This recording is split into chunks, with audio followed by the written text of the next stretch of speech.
बच्चों, welcome to my channel Verma study 2020 बुकलाना। मैं यूपी बोर्ड के क्लास 11th के ज्योग्राफी फुल कोर्स हिंदी माध्यम से मैं कराऊंगा।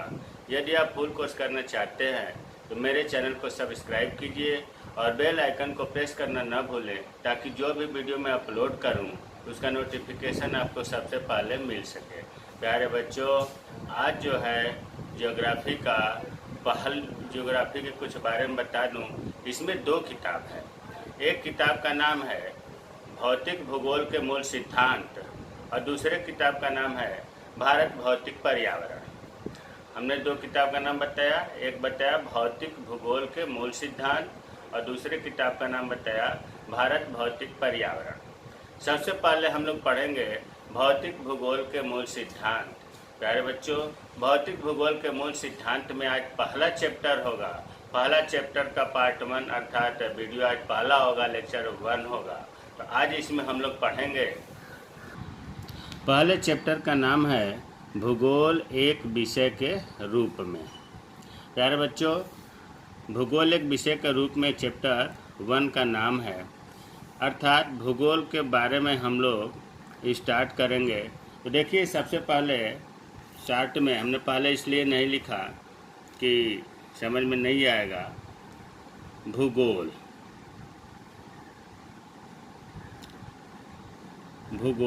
इंग्लिश में जियोग्राफी कहते हैं, GEOGRAPHY।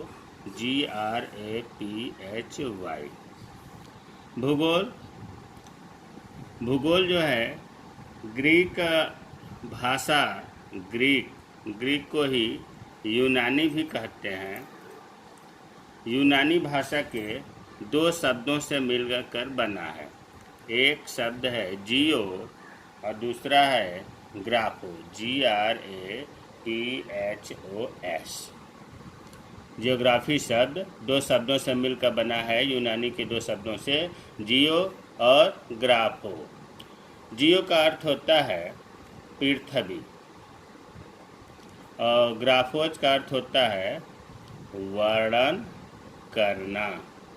अर्थात जब हम दोनों को मिलाएंगे तो होगा पृथ्वी का वर्णन करना। पृथ्वी का वर्णन करना, पृथ्वी के बारे में वर्णन करना, पृथ्वी के संबंध में वर्णन करना, जियो और ग्राफो का अर्थ मिलाने पर होगा। ये तो शाब्दिक अर्थ आपको क्लियर हो गया कि यूनानी के दो शब्दों से मिलकर बना है, जियो प्लस ग्राफो। जियो का अर्थ होता है पृथ्वी, ग्राफो का अर्थ होता है वर्णन करना।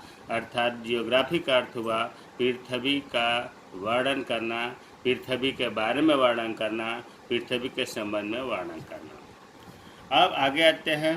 प्यारे बच्चों, जो भूगोल है, भूगोल शब्द टर्म, जो भूगोल शब्द जिसने दिया, या ऐसे कहें कि भूगोल शब्द का जन्म जिसने दिया उसने कहा जाता है इरेटोस्थनीज। बहुत महत्वपूर्ण पॉइंट है, एक नंबर का पूछा जाता है। भूगोल शब्द का जन्म इरेटोस्थनीज, या ऐसे कहें भूगोल शब्द का जनक। अब ज़्यादा क्लियर हो गया। भूगोल शब्द का जनक, शब्द जरूर शब्द ध्यान रखना है। भूगोल शब्द का जनक इरेटोस्थनीज। अच्छा, अब आते हैं भूगोल जो है, भूगोल के पिता किसे कहते हैं? फादर ऑफ जियोग्राफी, अर्थात भूगोल का जनक। भूगोल का जनक प्यारे बच्चों कहते हैं हिकेटियस। नाम थोड़ा सा कठिन है, हिकेटियस। अलग अलग प्रश्न के अंतर थोड़ा थोड़ा है। अगर भूगोल शब्द का जनक पूछें तो इरेटोस्थनीज, और भूगोल का जनक मतलब पिता, भूगोल का पिता कहें हिकेटियस। प्यारे बच्चों, यहाँ थोड़ा सा ये ध्यान रखना है कि भूगोल का जनक और आधुनिक भूगोल का जनक, कुछ इनमें अंतर है। ये अर्थात हम ये कहें कि वर्तमान भूगोल का जनक या आधुनिक भूगोल का जनक, आधुनिक भूगोल का जनक किसे कहते हैं?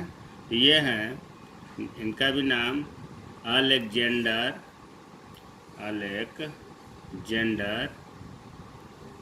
वान हम्बोल्ट। आधुनिक मतलब वर्तमान। भूगोल का जनक अलेक्जेंडर वान हम्बोल्ट। अब आप ये कहेंगे ज्योग्राफी का जनक आधुनिक भूगोल के जनक में क्या अंतर है? इनको पुराने लोग मानते थे, अब इनका नाम आधुनिक में 500 ईसा पूर्व जो है भूगोल का जनक हिकेटियस को माना जाता था। तो अगर इम्तहान में पूछा जाए आधुनिक शब्द लगे तो अलेक्जेंडर वान हम्बोल्ट लिखा जाएगा, और केवल अगर भूगोल का जनक पूछा जाएगा तो हिकेटियस कहा जाएगा, और भूगोल शब्द का जनक पूछा जाए तो इरेटोस्थनीज कहा जाएगा। हमें उम्मीद है कि समझ में आ गया होगा। अब देखो, अभी जो भूगोल का हमने शाब्दिक अर्थ देखा, पृथ्वी का वर्णन करना, तो इससे हम कह सकते हैं कि इस प्रकार भूगोल ज्ञान की वह शाखा है जिसके अंतर्गत पृथ्वी के तल को ही तो भूतल कहते हैं, भूतल की वैज्ञानिक व्याख्या क्षेत्रीय आधार पर की जाती है। भूगोल ज्ञान की वह शाखा है जिसके अंतर्गत पृथ्वी के तल की वैज्ञानिक व्याख्या की जाती है। एक भूगोल शास्त्री थे चीथोफेन, इनके अनुसार यही मिलता जुलता है। भूतल के विभिन्न क्षेत्रों और उनकी संपूर्ण विशेषताओं का अध्ययन ही भूगोल है। तो हमें उम्मीद है कि भूगोल का शाब्दिक अर्थ से ही ये परिभाषा बनाया गया है कि जो भूतल होता है, धरातल होता है, उसके विभिन्न क्षेत्र और उनकी क्षेत्रों की विशेषता ही भूगोल कहलाती है। अब आते हैं भूगोल क्यों पढ़ते हैं, भूगोल का उद्देश्य या भूगोल के अध्ययन के उद्देश्य क्या है। भूगोल के देखिए, रटने से काम नहीं चलेगा। अभी तक जो हमने बताया रटने से काम नहीं चलेगा, सिस्टम से चलिए, समझते हुए तो याद हो जाएगा। भूगोल के अध्ययन के उद्देश्य में पहला है प्राकृतिक वातावरण के विभिन्न तत्वों का अध्ययन करना। अब बात आती है कि प्राकृतिक वातावरण के विभिन्न तत्व क्या है, तो उसका अध्ययन जो भूगोल में किया जाता है। तो हमने देखो यहाँ लिखा हूँ बॉक्स में, इसी चीज़ को क्लियर करने के लिए, प्राकृतिक वातावरण के विभिन्न तत्व। आप प्रकृति मतलब होता है भगवान, जो वातावरण में भगवान के द्वारा, प्रकृति के द्वारा दिया गया आपको दिखाई देता है, वो सभी प्राकृतिक वातावरण के तत्व हैं। यहाँ सब लिखना संभव नहीं है। प्रकृति के द्वारा जो आपको दिखाई देता है आसपास में वातावरण में, वो सभी प्राकृतिक वातावरण के तत्व हैं। जैसे क्या दिखाई देता है? धरातल, पेड़ पौधे, पशु पक्षी, खनिज, जलवायु, मिट्टी, जल, वायु इत्यादि। ये सब अब आपको उम्मीद है, हमें उम्मीद है कि समझ में आ गया होगा कि प्राकृतिक वातावरण के विभिन्न तत्व हैं।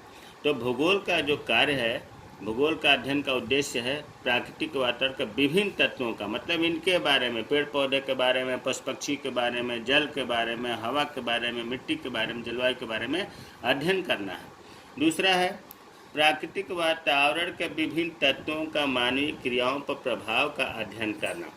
इसको समझने से पहले देखो, हमने एक बना दिया प्राकृतिक वातावरण के तत्व। अब ये चीज़ आपको समझ में आ गया होगा कि प्राकृतिक वातावरण के तत्व मतलब जो आपको आसपास दिखाई देते हैं, जो इतना ढेर सारा उदाहरण लिखा गया है, सब तत्व हैं। यहाँ हमने लिख दिया मानव, दूसरे बॉक्स में समझाने के लिए लिख रहा हूँ मानव, लेकिन मानव की क्रियाएं ज़्यादा बेस्ट होगा। मानव क्या करता है, उसकी एक्टिविटीज़ क्या है, क्रियाकलाप क्या है, तो दूसरे बॉक्स में लिख दिया मानव क्रिया। प्यारे बच्चों ध्यान दो, जितने भी प्राकृतिक वातावरण के तत्व हैं, इनका मानव के क्रियाओं पर क्या प्रभाव पड़ता है। प्राकृतिक, मान लो जलवायु है, जलवायु का मानव पर क्या प्रभाव पड़ता है। मिट्टी का मानव की क्रियाओं पर क्या प्रभाव पड़ता है। जल का मानव क्रियाओं पर क्या प्रभाव पड़ता है। इस बात का अध्ययन भूगोल करता है। दूसरा जो है यही चीज़ है कि प्राकृतिक वातावरण के विभिन्न तत्वों का मानवीय क्रियाओं पर क्या प्रभाव पड़ता है, अध्ययन करता है।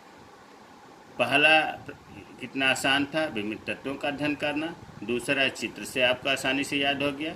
और तीसरा देखो, जैसे प्राकृतिक वातावरण के तत्व का मानव की क्रियाओं पर प्रभाव पड़ता है, उसी तरह से मानव अपनी शक्तियों के द्वारा, ज्ञान के द्वारा, बुद्धि के द्वारा वातावरण के विभिन्न तत्वों पर क्या प्रभाव पड़ता है। मानव की क्रियाओं से प्राकृतिक वातावरण के विभिन्न तत्वों पर क्या प्रभाव पड़ता है, इसका अध्ययन करता है। तीसरा अंतर हो गया, तीसरा उद्देश्य हो गया। एक उद्देश्य तो ये, दूसरा इधर और तीसरा इधर। तीसरा ऐसे लिखा है, मानव अपनी क्रियाओं से प्राकृतिक वातावरण के तत्वों को किस प्रकार प्रभावित करता है, अध्ययन करना।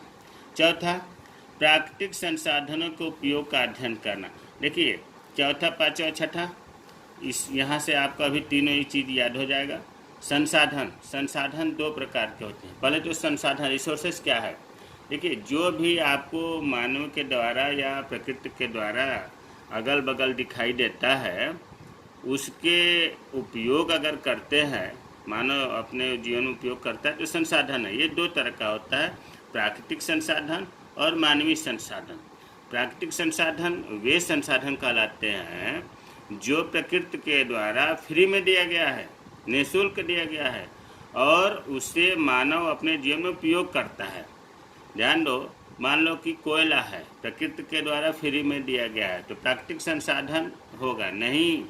अगर कोयले का उपयोग मानव जीवन में नहीं होता तो संसाधन नहीं कहलाता। अर्थात दो शर्त इसमें है कि प्रकृति द्वारा दिया भी जा रहा हो फ्री में, और उसका मानव उपयोग कर रहा हो, तब उसे संसाधन कहेंगे। अगर मानव उपयोग नहीं कर रहा है तो संसाधन नहीं है। तो प्राकृतिक संसाधन समझ में आ गया होगा।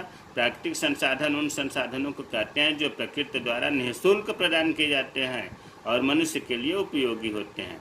अब उदाहरण, जितना प्राकृतिक वातावरण के विभिन्न तत्व हैं सब उदाहरण में आ जाएंगे जो आसपास देखते हैं प्रकृति द्वारा। धरातल, मिट्टी, खनिज, जल, वायु, पेड़ पौधे, जीव जंतु, नदियाँ, पहाड़, पठार, झरने, प्रपात इत्यादि। दूसरा है मानवीय संसाधन। मानव के द्वारा ये संसाधन तैयार होते हैं। कहने का मानव तो खुद संसाधन है, मानव खुद संसाधन है। मानव स्वयं एक ऐसा शक्तिशाली संसाधन है जो प्रकृति के इन उपहारों को अपने ज्ञान एवं क्षमता के द्वारा उपयोगी बनाता है। मानवीय संसाधन का उदाहरण क्या है? जनसंख्या है, ग्राम, नगर, यातायात के साधन, कारखाना, व्यापार, शिक्षा संस्थान। अर्थात मानवीय संसाधन है। मानव के द्वारा जितने भी निर्माण होते हैं प्राकृतिक संसाधनों को ज्ञान, बल, दिमाग से बदल करके, वो सभी मानवीय संसाधन कहलाते हैं। तो अब इसमें उद्देश्य में एक तो यही हो गया, प्राकृतिक संसाधनों का अध्ययन करना, जो चौथा है। पांचवा हो गया मानवीय संसाधनों का अध्ययन करना। छठा, प्राकृतिक और मानवीय संसाधन इस विश्व में विश्व वितरण का अध्ययन करना। विश्व में कहाँ कितने संसाधन का वितरण है उसका अध्ययन करना, और क्षेत्रीय आधार पर उनकी तुलना करना। तो प्यारे बच्चों, भूगोल के अध्ययन के उद्देश्य रटने से काम नहीं चलेगा। हमें उम्मीद है कि समझ में आ गया हो गया। प्राकृतिक वातावरण के विभिन्न तत्वों का अध्ययन करना, प्राकृतिक वातावरण के तत्वों का मानव की क्रियाओं पर क्या प्रभाव पड़ता है अध्ययन करना, मानव की क्रियाओं का प्राकृतिक वातावरण के तत्वों पर क्या प्रभाव पड़ता है अध्ययन करना, प्राकृतिक संसाधन का अध्ययन करना, मानवीय संसाधन का अध्ययन करना, प्राकृतिक संसाधन और मानवीय संसाधन का विश्व वितरण अध्ययन करना, और क्षेत्रीय आधार पर तुलना करना। हमें उम्मीद है कि आज का वीडियो आपको पसंद आएगा। मेरे वीडियो को लाइक और शेयर कीजिए ताकि मैं मोटिवेट हूँ, अच्छा से अच्छा वीडियो बनाऊँ, और इसको आप रजिस्टर में, नोटबुक में नोट बना लेंगे, याद करेंगे। जय हिंद, जय भारत।